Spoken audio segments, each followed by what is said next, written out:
Tennessee This Week from WATE's 6 on Your Side starts now.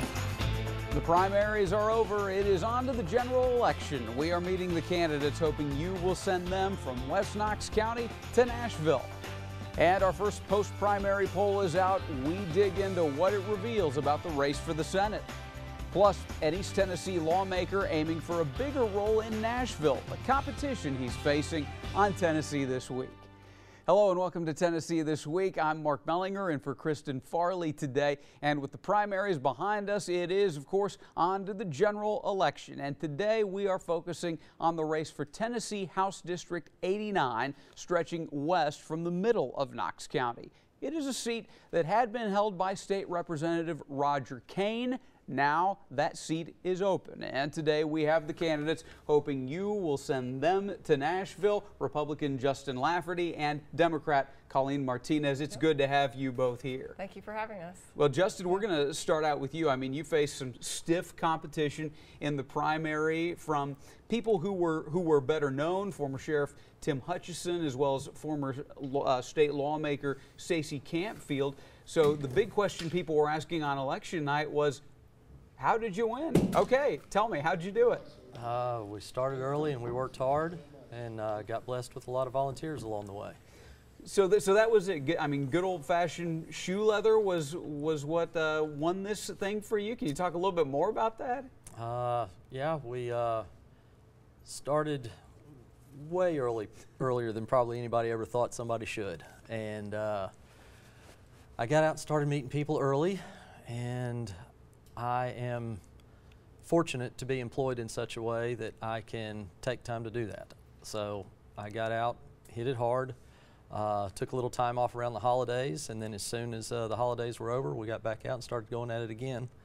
About the time I had a few people helping me at that time by driving the vehicle for me. It's surprising how much time it takes to turn an ignition key. Little stuff like that does matter, though, in local politics. Makes a difference. That's the lesson of your race. Well, Coleen, let's talk about you. What did you learn from the primary, and now how do you apply it going into the general, facing off against this gentleman? Well, I learned in the primary, number one, it was really exciting and fun because we were knocking on doors and people were saying, yeah, I'm going to vote anyway in the Democratic primary. And I said, well, great, vote for me. So it was a really easy exchange. And I had a lot of great conversations on people's front porches. And we have to do more of that for the general election. But now I have to branch out and I have to get more moderate and independent voters because I feel like the Democrats are solidly behind me, and then they'll turn out to vote. So I now need to broaden my base and continue doing that door knocking. Well, and that's the question. I mean, does it go beyond door knocking, or is that the primary way that both of you are going to continue to have to familiarize yourselves with voters? Well, and I also in the primary did a lot of Democratic events. So I do want to do more nonpartisan events. Justin, we should do some events together so we get our people in so that we can talk about issues and see how we have things in common.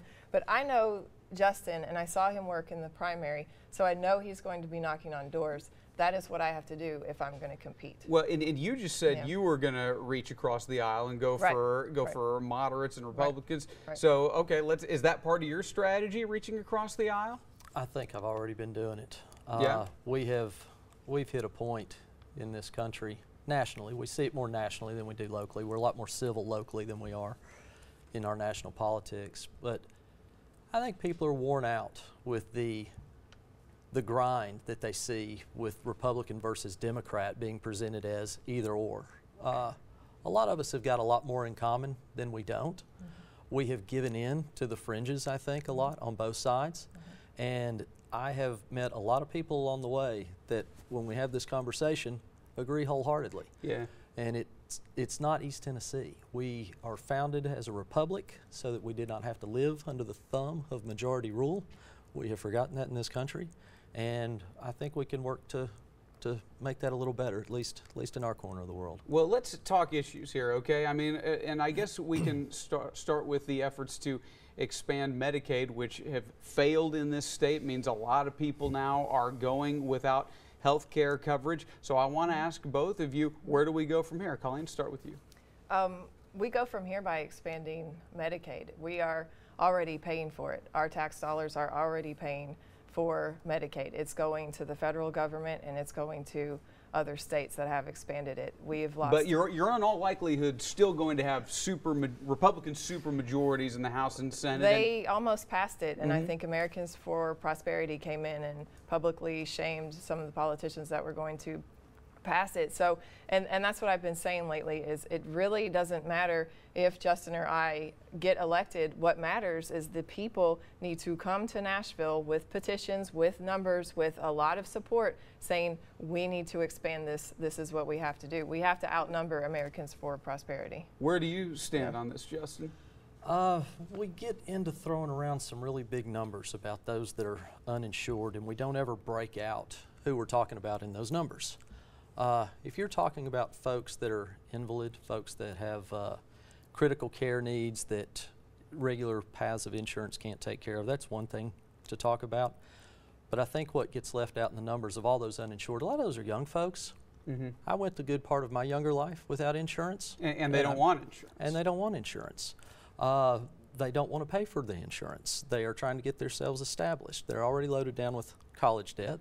They're trying to get their lives started.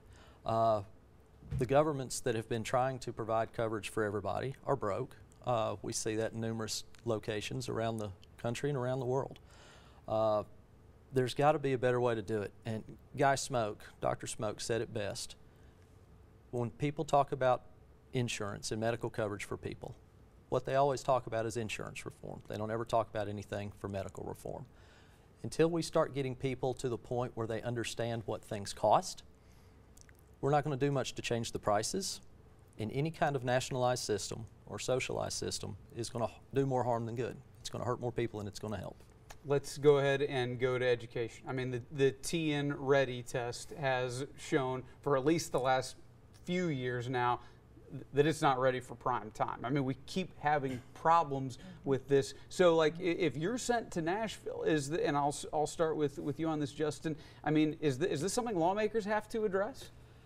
I don't know the nuts and bolts of which pushes and pulls to get your hands on, but it's stressing the teachers out, it's stressing the students out, and the results have made the news every time. It's disastrous. Something's got to change. We've got to let our teachers teach. We've got to let the kids learn. We've got to stop this stress mongering for let's get this right, let's get this right. So I mean, I guess the question is, what's the answer? Do you change the test? Do you change the provider? You know, I don't know that I've got a good answer for that. If it's just a test, that's one thing. If it's a provider administering it, that's another. But it's been proven that they're not getting it right. Coleen, your thoughts? Well, it is a legislature thing because they did vote to say you don't have to use the TN Ready scores. So we do have a say in it as legislators. I agree with some form of standardized testing. My kids are in public schools, so they have taken TN Ready. We've had it when the scores didn't count. We've had it when we couldn't even take the test, and they've spent a month preparing for it. And then we've had it this year where they say the score can or can't count, and whatever is up to you. Right. The teachers don't know what's on the test. They spend a lot of time preparing for it. I think the entire thing needs an overhaul, from the type of test that we're doing, from the the company that we're buying it from the curriculum that we're even using in the state. So you're saying review it all and review overhaul. it all, yeah. Okay, so let's move on. Let's talk about guns. Always a big issue in Tennessee, and a very pro-gun state. In light of all the mass shootings that we have seen this year, there are always going to be those who are pushing for more gun control or gun reform. And Coleen, I'll start with you on this one. I mean, is this an issue that the legislature needs to take up? Sure, and that's exactly why I'm running. Yeah, I mean, look at your shirt, look at your button, right? That's Moms demand action for gun sense in America. Right, I've got 2 children in public schools, and I'm afraid that they will get shot in school. That's a real issue that I have. And so I do think we need to enact some kind of gun safety legislation, and I want to be a part of the discussion. And I know there's a long road to go, and I know that this state has really different opinions about it, but there are incremental things that we can do. Like what? Give me an example. We can raise the age to own a weapon to 21. Okay, that would have helped that young student from Fulton who was shot by an 18-year-old. Various things like that. Let's work on trying to get biometrics so that you can use a thumbprint to access a gun, so we don't just have anybody using it. And I also think I would support a ban of assault weapons. Justin, let's get to you on this issue. I mean, is this something that the legislature needs to be taking up and looking at again? She obviously says yes. They have, to my understanding, we have got resource officers now pretty widespread across Knox County. I do believe the governor and the legislator have released some money to get more resource officers in more schools. They've done security evaluations, trying to come up with some remedies. It is a tragedy what is happening across our country in these schools.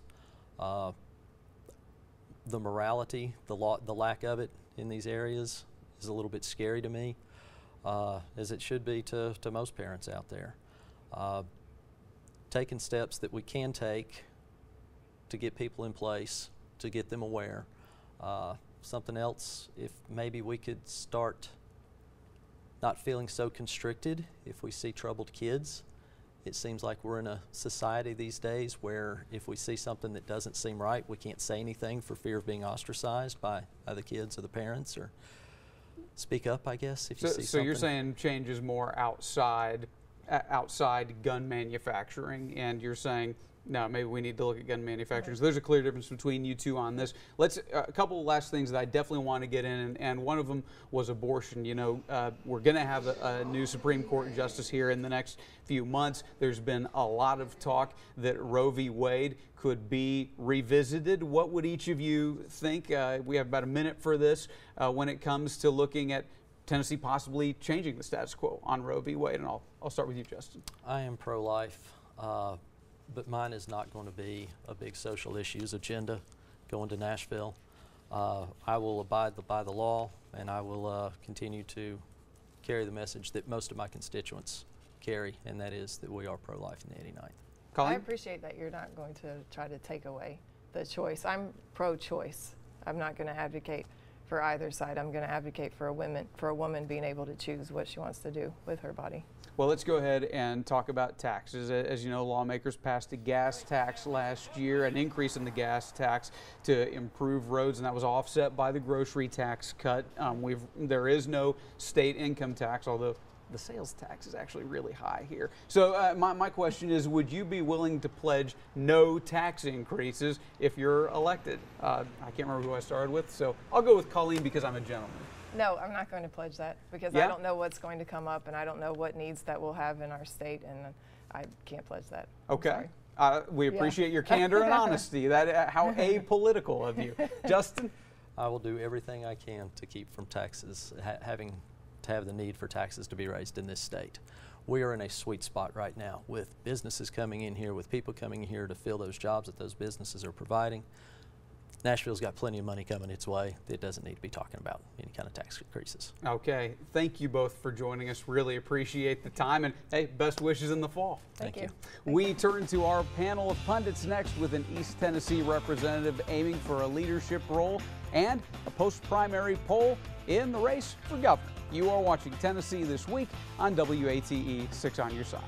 And we welcome you back to Tennessee This Week. I'm Mark Mellinger filling in for Kristen Farley, and it is time to hear from our panel of pundits. Joining me today, WATE 6 on your side healthcare analyst Craig Griffith, WATE 6 on your side political contributor Courtney Piper, and Gary Lowe, chairman of the Tennessee Conservative Union. It is good to have everybody here. Glad to be here. All right, well, you were just standing over there while I was interviewing the two candidates for House District 89. What'd you think? Well, I think they're acquitted themselves very well on answering the questions. I think you have a definite Republican platform and a definite Democratic platform. And this district has trended Republican over the years. It was held by Roger Kane for 8 years, Yeah, and quite a that's while. when the district formed. So I think that the viewpoints of Justin carry the day in Tennessee politics. At least they have for the last 3 or 4 election cycles. So I think it'll be, and again, it's the person that gets their vote out. How much the grassroots campaign, how much they knock on doors and get people to come and vote. That's the key in this election. Well, yeah, I think that is it. And I guess, Courtney, the question is, you know, are Bredesen and Dean going to have coattails for Coleen Martinez in this race? I certainly think so. The Democrats have a great candidate with Coleen Martinez. In fact, the Democrats either have all districts covered, they have a candidate in all the House districts across the state, or they are very close, like maybe 2 or 3 off. So it's a really great election year for Democrats to finally give voters across the state some options and comparing what that Democratic representative might look like and a Republican representative. So we've got a really great candidate with Coleen Martinez, and I'm really looking forward to seeing how the campaign's going to unfold. Well, and Gary, you heard him say, you know, this really was an illustration, you know, in the primary of how all politics are local in races like this. I mean, that was a big upset. Lafferty winning, and I think everybody agrees Martinez winning would be an equally big upset. Yes, it would. As Craig said, the history of that district, the 6 years after it was redistricted in 2010 and then 2012 with Rogers serving 3 terms. However, what we see is what we've already mentioned, a clear delineation between the 2 candidates. And with Ms. Martinez, she's one of the most liberal candidates we've seen run for state office out of Knox County. She mentioned her pro-abortion stance, her gun control. She actually said pro-choice, not pro-abortion. Oh, okay. Well, and I heard I heard her say pro-choice, and that she She wasn't said advocating one way or the other. She wants women to be able to make maybe semantics, but and pro-life. So you have two choices. Right. Okay. But the gun control is extreme. She also favors legislating climate change with a tax on carbon dioxide emissions, forcing people to drive electric cars. She wants it to be a green district within a green world. She wants to legislate minimum wage, higher hourly pay for employees. She also will stand by the Democrat platform, which really doesn't fit that district. So you're saying she's out of step with the 89th, and Yeah. and we'll see. I want to move on and talk about this poll. Okay, I mean, a post-primary poll is out in the race for U.S. Senate. I said governor.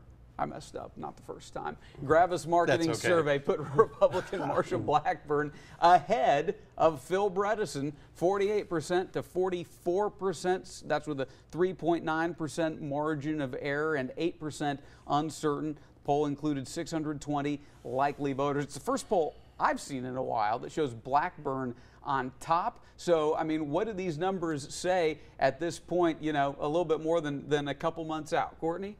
Well, this is the first poll that we have seen that's shown Marsha Blackburn ahead. Yeah, all subsequent polls have shown Governor Bredesen ahead.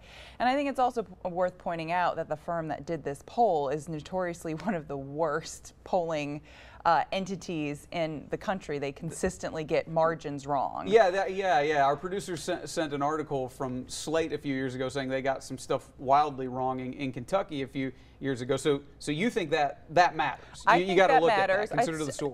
You absolutely have to consider the source, but still, let's look at it's a 4% spread, which is typically within a margin of error. So what that tells me is that this race is absolutely going to be close. No one is assured victory. You think that's right, Gary? You think this is going to be a nail biter, and that's where we are right now? I do think it's close. I think candidates will embrace shoddy polling if it favors them.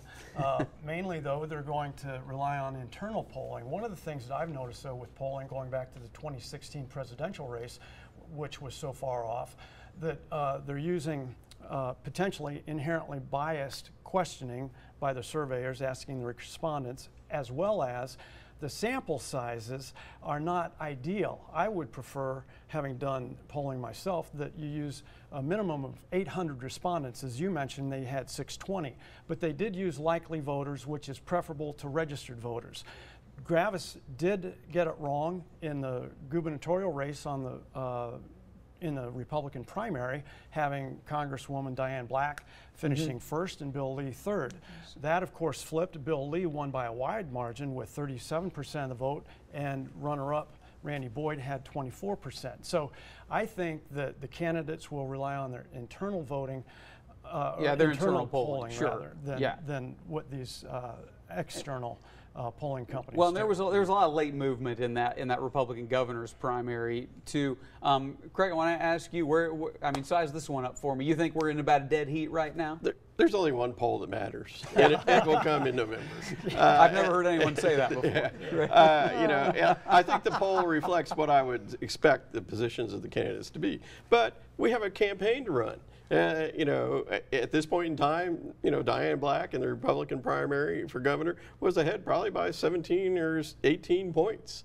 But then you had the campaign, and she wound up coming third. Long way to go. That's why you have campaigns, so people can make their decision on the issues and who they think would be the best person to lead. So you know, it's a long way to go, and you know, I think that we will have a lot of motion in these, and then we'll get to the only poll that really matters. You are, I think you're right about that. Well, hey, still to come, Republicans in the State House are angling to be the next speaker. One of them, an East Tennessean. We'll talk about his bid next. You're watching Tennessee This Week on WATE 6 on your side.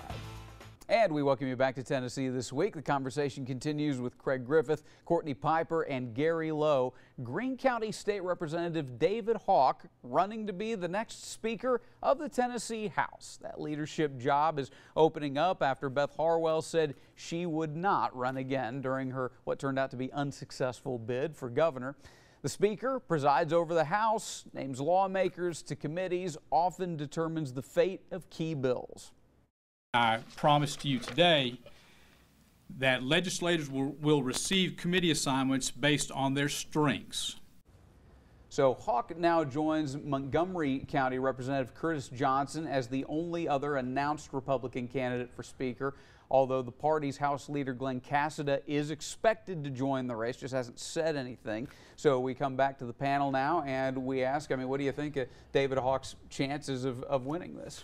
I think there'll be numerous other candidates that actually throw their hat in the ring here. So we're a long way away from until when they're picked in late December, early January. So I do think that the Speaker's role and the Lieutenant Governor Ramsey's role is really going to be outsized this year in the legislature. Explain why. Because, well, first of all, if it's Bill Lee that's elected governor, he's new to state government. Yeah, he's never held a he government doesn't know job, the right? apparatus. He doesn't know how to get things through the legislature. So the Speaker and Lieutenant Government will take on a big role. And then if it's Carl Dean, if the big upset occurs, then they will be leading the Republican Party in this state. And I still think we're going to have supermajorities in both houses of the legislature. So they'll still wield an incredible amount of power, but they will often have a role if it's Governor Dean that's saying, you know, we'll need to do our own budget perhaps, or we'll have a radically altered budget than is presented to us. So I think that they will have a outsized role in this next legislative session. Yeah, so it's an important role. And Courtney, let me ask you, I mean, is it important that we have a speaker from our region of the state? It certainly would help us greatly. Lieutenant Governor Randy McNally is from Oak Ridge, and that's been really great for East Tennessee in a lot of different ways. But Representative Hawk's candidacy for this position is rather curious to me. We've had a lot of problems in recent years in the Tennessee General Assembly with how representatives have treated women in particular. And David Hawk was convicted of domestic assault in 2012. He hit his wife. They later divorced, and in 2013 he was convicted of reckless endangerment. So I fail to see how elevating someone like that to a leadership position is a good thing for the state to do. And Gary, a little bit less than a minute to go. I'll ask you to weigh in on what Courtney just said. Yeah, Representative Hawk is by far the most conservative of the three that you mentioned. Representative Cassida, though, is a vigorous campaigner for leadership positions within the caucus, and he has been known to make sizable campaign contributions to the members as well as the nominees in going back to Republican candidates. He even goes to the candidate legislative school to meet the candidates. So he is by far out front, I think, in this race. However, he also has shared his stance on the issues and his agenda, whereas I don't know that Representative Speaker Pro Tempore Curtis Johnson has done that. We also may see some others jump in, as Craig mentioned. Yeah, absolutely, and we'll have to leave it there. Hey, if you'd like to watch this show again, you can find it on our website, WATE.com. We hope you'll join us again next Sunday at noon for more Tennessee This Week.